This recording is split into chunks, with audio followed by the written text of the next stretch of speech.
Hello students, कैसे हैं आप? मैं भी बहुत अच्छा हूं। आई होप आपको इंट्रोडक्शन ऑफ इलेक्ट्रोस्टैटिक समझ में आया होगा। बहुत ही बेसिक था, 10वीं क्लास में आपने पढ़ा है। इनफैक्ट उससे पहले भी क्लासेस में छोटा मोटा या घर में भी आपने उसके बारे में चीजें देखी होंगी या यूज की होंगी। तो बहुत ही बेसिक था इंट्रोडक्शन। अब हम आते हैं आपका मेन टॉपिक, जो कि है Coulomb's law. So Coulomb was a scientist and he provided this law. उसने क्या बोला कूलॉम ने कि अगर दो चार्ज, मान लो कोई दो चार्जेस रखे हुए हैं, एक चार्ज Q1 है और एक चार्ज Q2 है, इन दोनों के बीच में एक डिस्टेंस है R, यहां से लेके और यहां तक का एक डिस्टेंस है। ठीक है, हमने एक चीज पढ़ा है कि भाई जो लाइक चार्ज होते हैं दे, ग्रेविटेशन में पढ़ा है ना, like pole repel each other, unlike pole attract each other. Similarly charge में होता है, पॉजिटिव नेगेटिव चार्ज जो है वो like charges will repel and unlike charges will attract. बहुत बेसिक है। तो अगर कोई दो चार्जेस है, इनके बीच में कोई फोर्स है, जैसे हमने ग्रेविटेशन लॉ पढ़ा था ना 10वीं क्लास में, अगर किसी को याद हो तो हमने ग्रेविटेशन लॉ में फोर्स की वैल्यू निकाली थी, F is equal to Gm1m2/r²। Similarly Coulomb's law दिया गया है चार्जेस के लिए। वहां क्या थे, दो मास बॉडी थी, दो बॉडी, हेवनली बॉडी।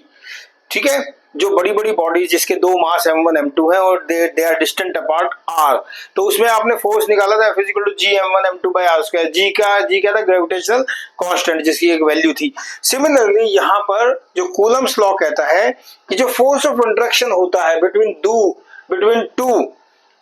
दो जो मेरे चार्ज हैं, दो मेरे कौन से पॉइंट चार्ज है, उनके बीच में जो फोर्स ऑफ इंट्रैक्शन होता है, that is directly proportional, that force is directly proportional to product of two charges and inversely proportional to the square of the distance between them।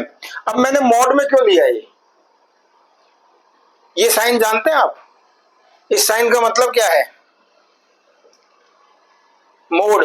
मैं मोड में लेता हूं ना, अगर इस साइन को मैं हटा दूंगा, मान लो यहाँ पे Q है, अगर मैं इसको हटा दूंगा तो इसको मैं कैसे लिख सकता हूं कि this can be plus minus Q, this can इधर भी बोथ।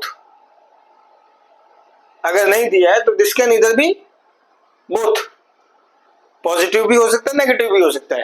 तो यहां पे मुझे अभी दिया नहीं हुआ है, या तो मान लो मेरे को यहां दिया होता -Q1 और +Q2, तो मैं उसको इस हिसाब से लिखता।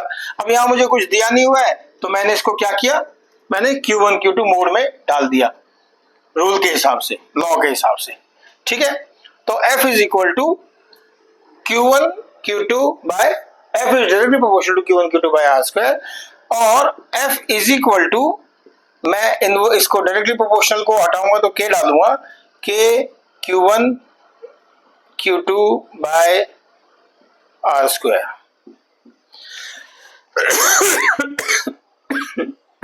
ठीक है, सॉरी, ये K क्या है? मैंने यहाँ एक कांस्टेंट डाला है, इसकी कोई फिक्स वैल्यू होगी। ठीक है, तो ये K क्या है, इसको मैं क्या कहूंगा, electrostatic force constant.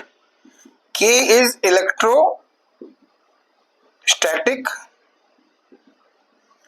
Force constant. Electrostatic force आपने निकाला है, हम यहाँ इलेक्ट्रोस्टैटिक फोर्स की बात कर रहे हैं। ग्रेविटेशनल फोर्स था जिसमें G यूज किया था, आपको याद है formula, F is equal to Gm1m2/r²। ये हमने 9th में भी पढ़ा था, 11th में भी इसके बारे में डिटेल में पढ़ा था। सिमिलरली यहाँ पे ये इलेक्ट्रोस्टैटिक फोर्स कांस्टेंट है K, और K की ना एक वैल्यू होती है, वो वैल्यू है 9 × 10⁹ न्यूटन मीटर स्क्वायर पर कूलम स्क्वायर। ये इसकी एक वैल्यू है, ये फिक्स वैल्यू है, ये फिक्स वैल्यू है। और दूसरा,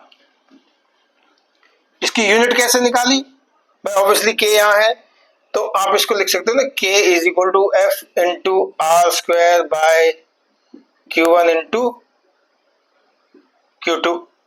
तो ये मेरा न्यूटन हो गया, ये मीटर स्क्वायर हो गया, ये मेरे चार्ज मेरे कूलम स्क्वायर हो गए, मेरी इसकी यूनिट होगी। अच्छा, जो ये K है ना, इसकी एक, ये कहां से आई, 9 × 10⁹, इसको हम ऐसे लिख सकते हैं 1/4 पाई एप्सिलॉन नॉट, इसको एप्सिलॉन नॉट बोलते हैं। ठीक, ठीक है, एप्सिलॉन बोल दो, एप्सिलॉन बोल दो, एप्सिलॉन नॉट। ये नॉट क्यों है ये भी बताऊंगा मैं बाद में, रिलेटिव पर वो होती है, because epsilon not is the absolute electrical permittivity. Epsilon not is absolute electrical permittivity, ठीक है, absolute electrical permittivity of free space. अब ध्यान से सुनना, electrical permittivity, electrical permittivity, permittivity क्या होता है, परमिट करना, ठीक है।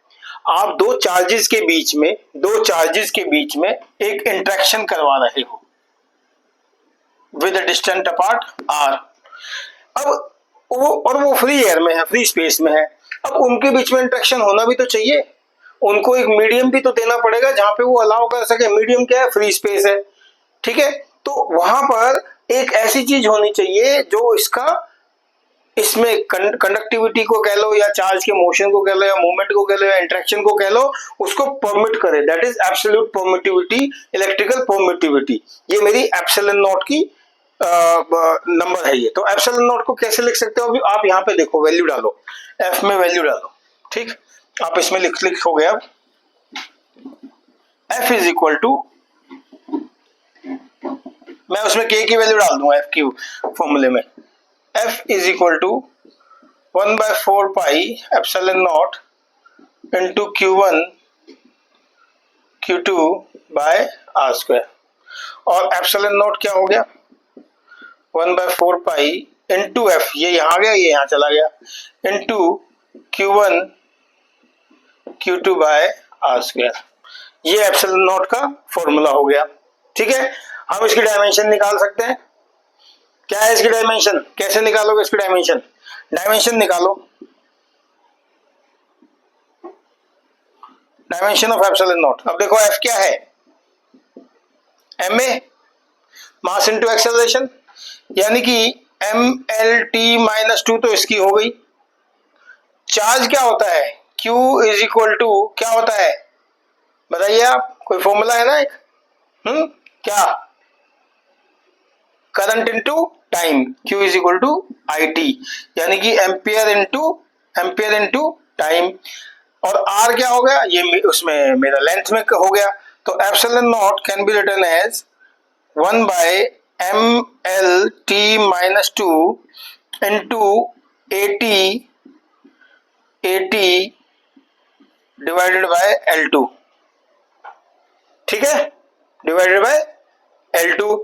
अब यहां से क्या आ गया, m ऊपर चला गया तो m-1, L-3, और t का क्या हुआ, ये वहां चला गया, t हो गए 4, t हो गए मेरे -2 ऊपर चला गया तो t हो गए 4 इंटू A2। ये मेरा डायमेंशन फॉर्मूला आ गया इसका।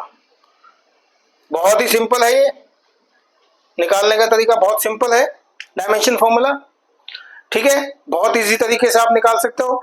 अब देखिए इसकी जो वैल्यू है ना, एप्सिलॉन नॉट की भी एक वैल्यू होती है। जैसे मुझे k की वैल्यू पता है 9 इंटू 10⁻9, ऐसे ही एप्सिलॉन नॉट की एक वैल्यू होती है। एप्सिलॉन नॉट जो है, एप्सिलॉन नॉट, अब मुझे पता है k is equal to 1/4 pi epsilon naught. So epsilon naught can be written as 1/4 pi into k, और 1/4 पाई इंटू 9 इंटू 10⁻9 लिख सकता हूँ k की वैल्यू, ठीक है। नाउ सो एप्सिलॉन नॉट की जो वैल्यू आएगी वो आएगी 8.85 इंटू 10⁻12 कूलम स्क्वायर पर न्यूटन पर मीटर स्क्वायर। ये एप्सिलॉन नॉट की एक फिक्स वैल्यू है। बहुत ही सिंपल है ये कूलम्स लॉ, बहुत ही सिंपल, ठीक है बच्चों। आपको सिंपल याद रखना है ये formula, F is equal to K Q1 Q2 by r square, और इस फॉर्मूले में आपको K की वैल्यू पता होनी चाहिए, K इज 9 इंटू 10⁻9, ठीक है, न्यूटन मीटर स्क्वायर पर कूलम स्क्वायर, ये K की वैल्यू होती है।